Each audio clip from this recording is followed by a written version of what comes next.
जय छत्तीसगढ़, जय श्री वृंदावन बाके बिहारी लाल की। आशीर्वचन के लिए निवेदन करता हूं महामंडलेश्वर श्री यतीन्द्रानंद गिरी जी महाराज जो पधारे हैं रुड़की हरिद्वार से। ओम विश्वानि दैव सवितर्दृतानि परासुवः यद्भद्रं तन्न आसुवः। मंचस्थ उपस्थित सभी पूज्य संतों को मेरा सादर प्रणाम है। यहाँ उपस्थित राजम कुंभ के इस पूर्णता के अवसर पर, महाशिवरात्रि के पावन प्रसंग पर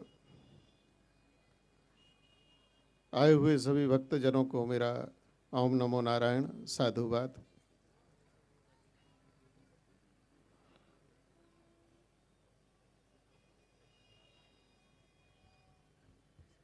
किसी गांव में आग लगी थी,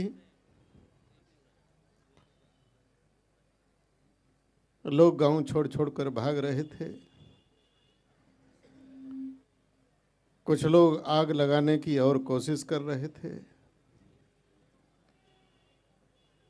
एक पक्षी था,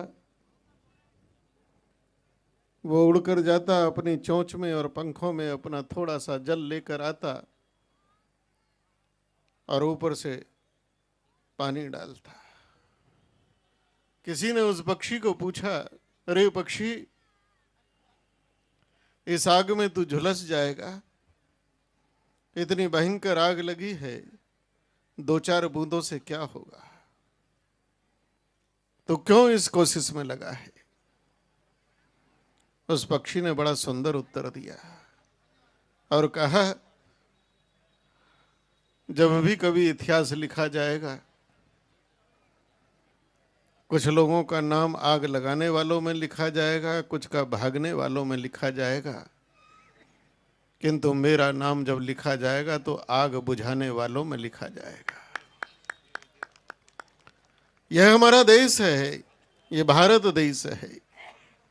हम जब बहुत छोटे थे, एक गीत गाया करते थे स्कूल में, बड़े गर्व से गाते थे, सारे जहां से अच्छा हिंदुस्तान हमारा। और जिसने लिखा बड़े फक्र से लिखा, और इतना फक्र से लिखा कि जिस दिन भारत को आवश्यकता पड़ी तो उसकी निष्ठा भारत के साथ नहीं रही, भारत को छोड़कर वह व्यक्ति चला गया। जिसने ये गीत लिखा उसकी आस्था पाकिस्तान के साथ हो गई और पाकिस्तान चला गया।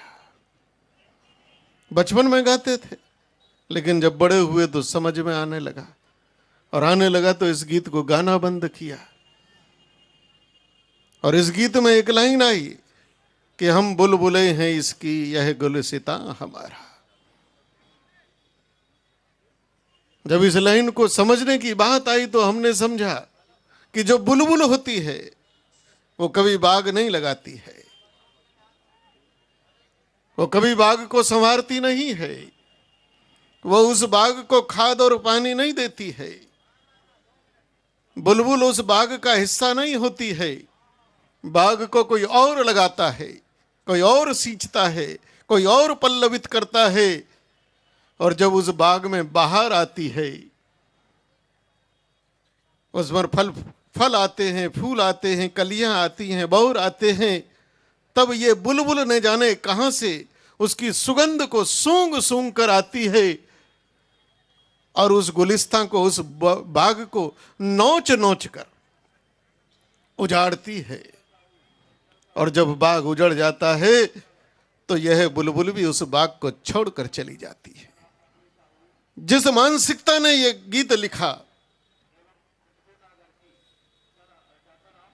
जो बाद में जाकर पाकिस्तान के शिक्षा मंत्री भी बने, वो उसी मानसिकता के लोग थे, जिन्होंने भारत की इस सोने की चिड़िया को, और सूंघ उनके पास खाने को रोटी नहीं थी, लुटेरे इकट्ठा होते चले गए।